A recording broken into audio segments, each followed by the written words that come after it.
Hello, everyone. This is Reverend Brandon, and I am here for today's youth and family ministry lesson. I've got Harper here sitting next to me. If you want to lean in a little bit more, they can see. There she is. So we're going to read a story here. We'll do a little meditation and just take some time to connect with our families and our children and everybody out there in Facebook world. So the story we're gonna read today is a story called the Three Questions. There it is. And it is actually based on a short story by Leo Tolstoy.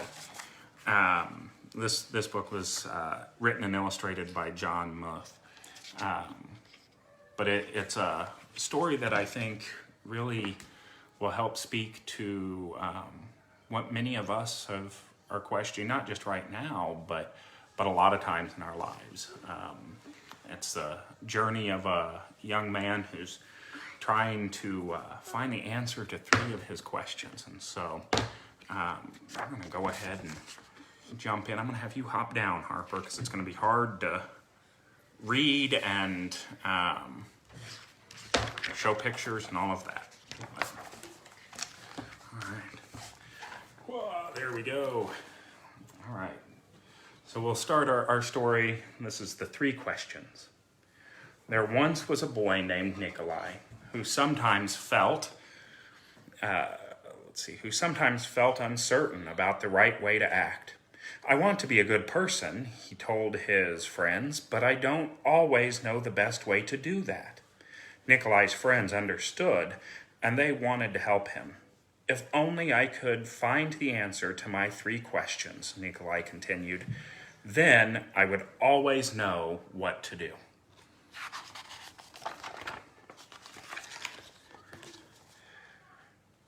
The three questions Nikolai asked were, when is the best time to do things? Who is the most important one? And what is the right thing to do? Nikolai's friends considered his first question. Then Sonia the heron spoke. To know the best time to do things, one must plan in advance, she said. Gogol, the monkey, who had been rooting through some leaves and found something good to eat, said, you will know what to do. You will know when to do things if you watch and you pay close attention. Then Pushkin, the dog, who was just dozing off, rolled over and said, you can't pay attention to everything yourself. You need a pack to keep watch and to help you decide when to do things. For example, Gogol, a coconut, is about to fall off onto your head. Nikolai thought for a moment, and then he asked a second question. Who is the most important one? Those who are closest to the heavens, said Sonia, circling up to the sky. Those who know how to heal the sick, said Gogol, stroking his bruised noggin. Those who make the rules, growled Pushkin.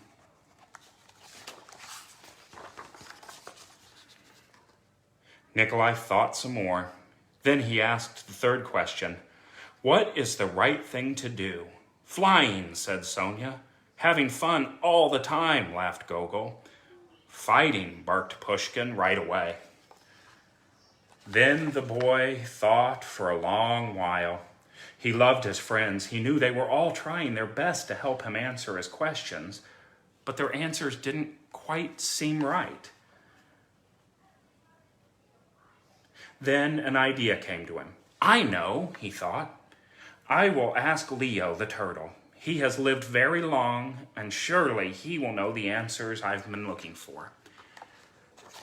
And I know I'm not the only one that has happened to, that you found answers and they just don't quite seem right. And so as Nikolai looked, he hiked high up into the mountains where the old turtle lived, all alone. When Nikolai arrived, he found Leo digging a garden.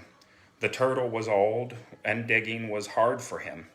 I have 3 questions, and I came to ask your help, Nikolai said. When is the best time to do things?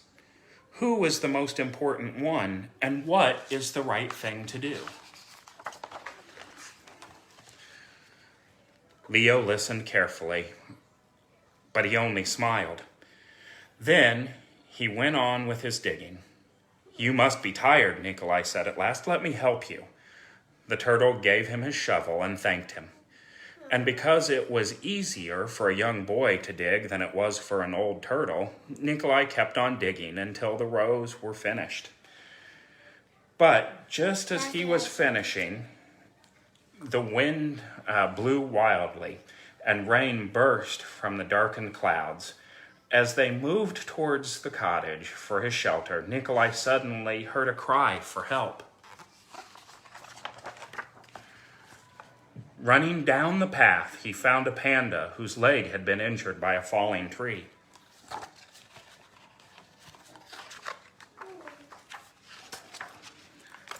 Carefully, Nikolai carried her on into Leo's house and made a splint for her leg with a stick of bamboo. The storm raged on, banging at the doors and windows. The panda woke up. Where am I? She said, and where is my child? The boy ran out of the cottage and down the path. The roar of the storm was deafening. Pushing against the howling wind and the drenching rain, he ran farther into the forest. Then he found the panda's child, cold and shivering on the ground.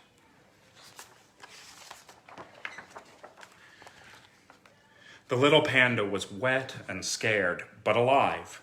Nikolai carried her inside and made her warm and dry.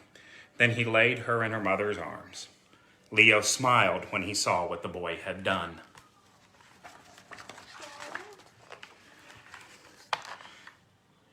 Yes, let's see. I think I skipped a page. I did.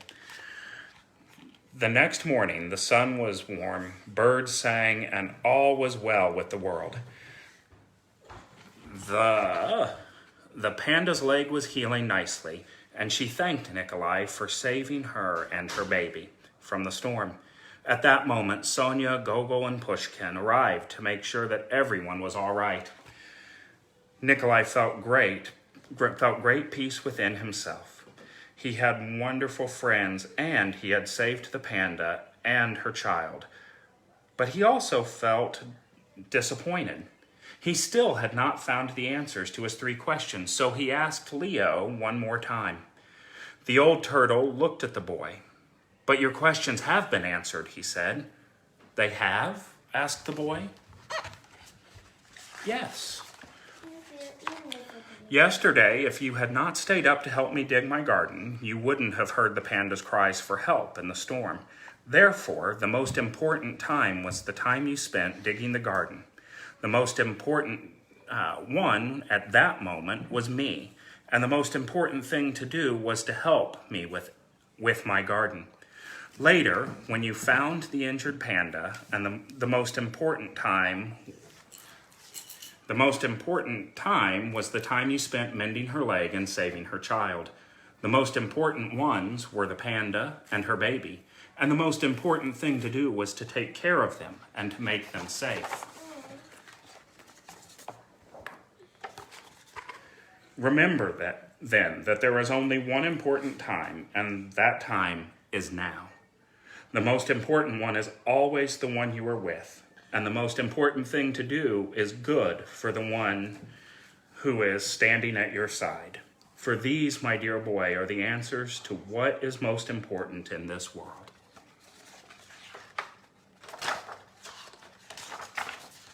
This is why we are here.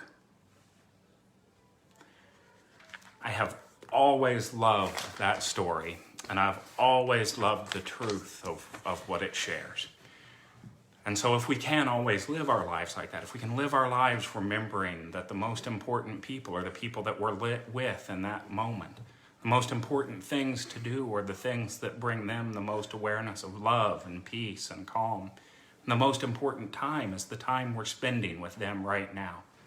I think that's the most important thing to remember as we go through this time of stay-at-home orders and uncertainty. The best thing we can do is to be present to the people that we're with, to remain focused on them, and to do all we can to support them through these moments.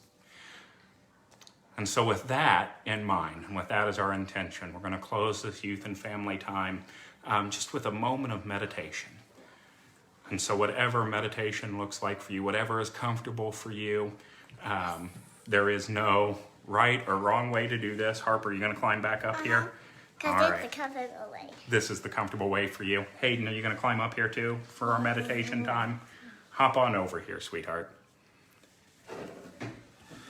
And so let's just center ourselves right here, right now, in the power, the presence, the peace of what we are. And so as we do that, just know that we are all dreamers. Whether we remember our dreams or not, we all have them. We can have dreams during the day or during the night. We can have dreams while we're awake or while we're asleep. The Spirit speaks to us in our dreams. And so since meditation can be like a waking dream, let's go ahead and have a waking dream now. And so close your outer eyes. Close your outer eyes, take a deep breath in and out. Breathe in and out. And one more time, breathe in and out. And imagine that you are in your favorite spot. It could be inside, it could be outside. Or with your daddy. It could be near your home or far away. Take some time to get a picture of your favorite spot where you feel peaceful and safe. Like daddy. What do you see around you? What do you hear and smell? Spend some time feeling the peace and happiness of being in your special place.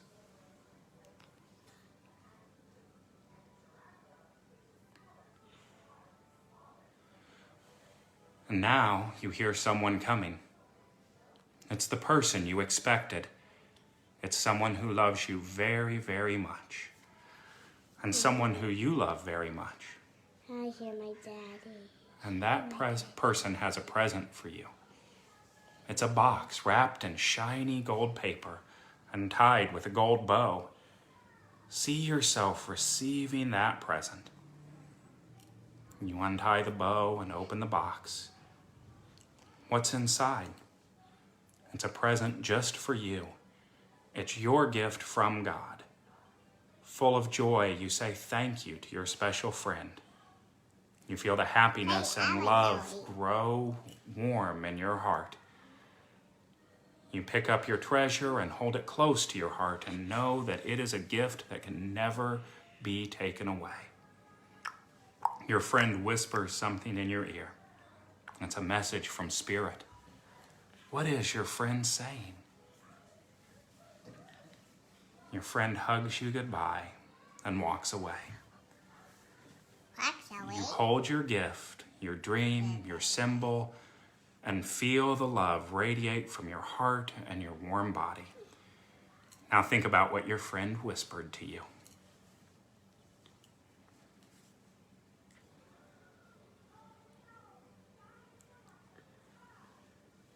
And still hugging your gift, gently bring yourself back to this space. Wiggle your fingers, your toes, and when you're ready, open your eyes, stretch, and remember the special gift you got today, a special gift from Spirit. And so it is. Well, thank you all for being a part with us. Paula, I saw your question there. I'm going to have you step aside just for a moment. The story was the 3 questions. It looks kind of like that. But the 3 questions by John Muth, M-U-T-H. He has this book, and he also has another book that's called Zen Stories. but they're all kind of based on these very similar concepts. So they're wonderful, wonderful stories. But again, the 3 questions was the story I read today. So, thank you all for being a part of this youth and family lesson time.